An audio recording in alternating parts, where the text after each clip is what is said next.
നമസ്കാരം. വേദാംഗ ജ്യോതിഷത്തിലെ അമൂല്യമായ അറിവുകളും ആധ്യാത്മിക ജ്ഞാന ഉപദേശങ്ങളും പകർന്നു തരുന്ന പ്രശാന്തം ആസ്ട്രോ ചാനലിലേക്ക് ഏവർക്കും സ്വാഗതം. ഈ ചാനൽ ഇതുവരെയും സബ്സ്ക്രൈബ് ചെയ്യാത്തവർ ഇപ്പോൾ തന്നെ സബ്സ്ക്രൈബ് ചെയ്യുക. നോട്ടിഫിക്കേഷൻ ലഭിക്കുന്നതിനായി ബെൽ ബട്ടൺ അമർത്തുമല്ലോ. ഒപ്പം ചാനൽ ലൈക്ക് ചെയ്യുക, ഷെയർ ചെയ്യുക, കമൻറ്റ് ചെയ്യുക.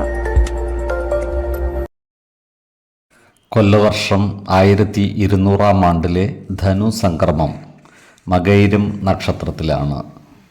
ധനു 1-ാം തീയതിയിലെ ഗ്രഹനില അനുസരിച്ച് മേടം രാശിയിൽ ഗുളികനും, എടവത്തിൽ സർവേശ്വരകാരകനായ വ്യാഴവും, മിഥുനം രാശിയിൽ ചന്ദ്രനും, കർക്കിടകത്തിൽ കുജനും, കന്നിരാശിയിൽ കേതുവും, വൃശ്ചികത്തിൽ ബുധനും, ധനുരാശിയിൽ ആദിത്യനും, മകരത്തിൽ ശുക്രനും, കുംഭം രാശിയിൽ ശനിയും, മീനത്തിൽ രാഹുവും സ്ഥിതി ചെയ്യുന്നു.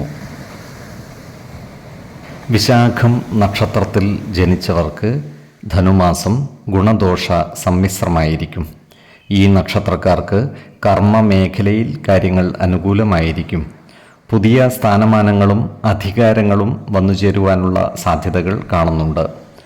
ഇവർക്ക് സാമ്പത്തിക അഭിവൃദ്ധി ഉണ്ടാകുന്നതുമാണ്. ചിലവുകൾ നിയന്ത്രിച്ചു നിർത്തുവാൻ പരിശ്രമിക്കേണ്ടതാണ്. ജോലിസ്ഥലത്ത് സഹപ്രവർത്തകരിൽ നിന്നും പരിപൂർണ സഹകരണം ലഭിക്കുന്നതാണ്. കുടുംബ ജനങ്ങളുമായി നല്ല സ്നേഹബന്ധം നിലനിർത്തുവാൻ ഇവർക്ക് സാധിക്കുന്നതുമാണ്. ജീവിത പങ്കാളികളുമായി എല്ലാ കാര്യങ്ങളും തുറന്നു പറയുകയും ജീവിതത്തിലെ പ്രധാന തീരുമാനങ്ങൾ എടുക്കുമ്പോൾ അവരുടെ അഭിപ്രായ നിർദ്ദേശങ്ങൾക്ക് അർഹമായ പരിഗണനകൾ നൽകുകയും വേണം. ഈ നക്ഷത്രക്കാരായ ബിസിനസ്സുകാർക്ക് കാര്യങ്ങൾ അനുകൂലമാണ്. ഇവർക്ക് വരുമാന വർധനവ് ഉണ്ടാകുന്നതുമാണ്. യന്ത്ര സാമഗ്രികളുമായി ബന്ധപ്പെട്ട ബിസിനസ്സിൽ നല്ല പുരോഗതി ഉണ്ടാകുന്നതുമാണ്.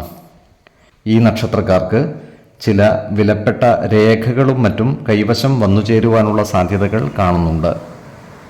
ഈശ്വര കടാക്ഷത്താൽ എല്ലാ പ്രതിസന്ധികളെയും അതിജീവിക്കുവാൻ ഇവർക്ക് സാധിക്കുന്നതുമാണ്. തുലാക്കൂറിൽ വരുന്ന ഈ നക്ഷത്രക്കാർ സാമ്പത്തിക കാര്യങ്ങൾ കൈകാര്യം ചെയ്യുമ്പോൾ അതീവ ജാഗ്രത പുലർത്തേണ്ടതാണ്.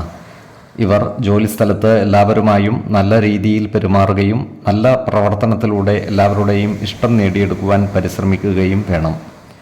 ഈ കൂറിൽ വരുന്ന വിദ്യാർത്ഥികൾക്കും മറ്റു പഠിതാക്കൾക്കും അനുകൂലമായ കാലമാണ്. പഠന പുരോഗതിയും പരീക്ഷാ വിജയവും ഇവർക്കുണ്ടാകുന്നതാണ്. വൃശ്ചികക്കൂറിൽ വരുന്ന ഈ നക്ഷത്രക്കാർക്ക് ധനസമൃദ്ധിയും പുതിയ സ്ഥാനമാനങ്ങളും കൈവരുന്നതാണ്. ഇവർക്ക് കുടുംബ സുഖവും ദാമ്പത്യ സുഖവും വർദ്ധിക്കുന്നതാണ്. ഈ കൂറുകാർക്ക് വിദേശത്ത് ജോലി ചെയ്യുവാനുള്ള യോഗവും കാണുന്നുണ്ട്. ആരോഗ്യകാര്യങ്ങളിൽ ഈ നക്ഷത്രക്കാർ ഒരു പ്രത്യേക ശ്രദ്ധ പുലർത്തുന്നത് ഗുണകരമായിരിക്കും. 6, 26, 30 തീയതികൾ അനുകൂലമാണ്. ഈ നക്ഷത്രക്കാർ ജനിച്ച സമയത്തെ അടിസ്ഥാനമാക്കിയുള്ള ജാതകത്തിലെ ലഗ്ന രാശിയുടെയും ലഗ്ന അധിപന്റെയും സ്ഥിതിയും ശുഭ പാപ ഭാവങ്ങളുടെ സ്ഥിതിയും ഓരോ രാശിയിലെയും ഗ്രഹങ്ങളുടെ സ്ഥിതിയും അനുസരിച്ച് ഇവരുടെ പൊതുഫലത്തിൽ ഏറ്റക്കുറച്ചിലുകൾ ഉണ്ടാകുവാനിടയുണ്ട്. കുടുംബ ദേവതകളെയും ഇഷ്ട ദേവതകളെയും ഉപാസിക്കുന്നത് ഇവർക്ക് ആയുരാരോഗ്യ സൗഖ്യമേകും. ഇഷ്ടദേവതാ മന്ത്രം 108 തവണ ദിനംതോറും ലിഖിത ജപം ചെയ്തു വരുന്നത് ഇവർക്ക് സർവ ഐശ്വര്യങ്ങളുമേകും. നല്ല വ്യക്തി സാധനകളോടെയും ഉപാസനകളോടെയും മുന്നേറിയാൽ സർവേശ്വരാനുഗ്രഹത്താൽ ഇവരുടെ സർവകാര്യങ്ങളും മംഗളകരമാകും. നന്ദി, നമസ്കാരം. ജ്യോതിഷരത്നം പ്രശാന്ത് കണ്ണോം.